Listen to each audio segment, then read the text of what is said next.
Is the United States a global leader or just a hypocritical bully with a dark past? Trump is not just misinformed, he is behaving like a rabid dog. Have you ever wondered why a 250-year-old experiment like America thinks it has the right to call a 5,000-year-old civilization a hellhole? Donald Trump has not just crossed a line, he has proven that he is as ignorant as he is racist. Drop a like if you believe India's dignity is not for sale. We need this message to reach the people who represent us. Think about it. Look who is talking. A man representing a country that has funded and protected a terror factory like Pakistan.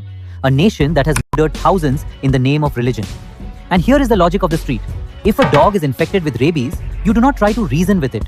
You treat the infection immediately with a heavy hand, or it will just keep biting.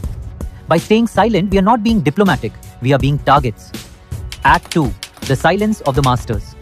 This brings me to Prime Minister Narendra Modi. Where is that 56-inch chest now? Trump calls you his best friend and then insults your motherland. Is our leadership so weak that we cannot reply to an insult in the same language it was delivered? If you do not answer him, we have to assume you agree with him. If you're tired of seeing India's honor being handled with polite silence, subscribe to the channel.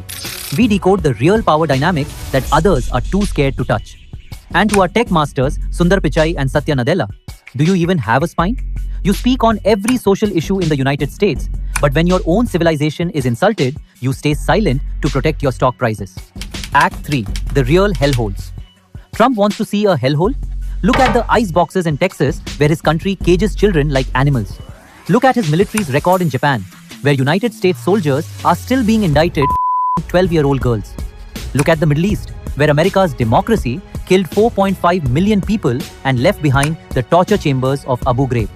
Never forget, America is the only nation to ever use nuclear weapons on civilians. You are a nation built on the blood of others. We are a civilization built on the pursuit of truth. We are the fastest growing economy on earth. You are a country drowning in $34 trillion of debt. We are reascending while you are decaying.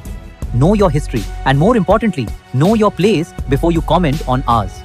Type dignity in the comments if you want our leaders to stop being polite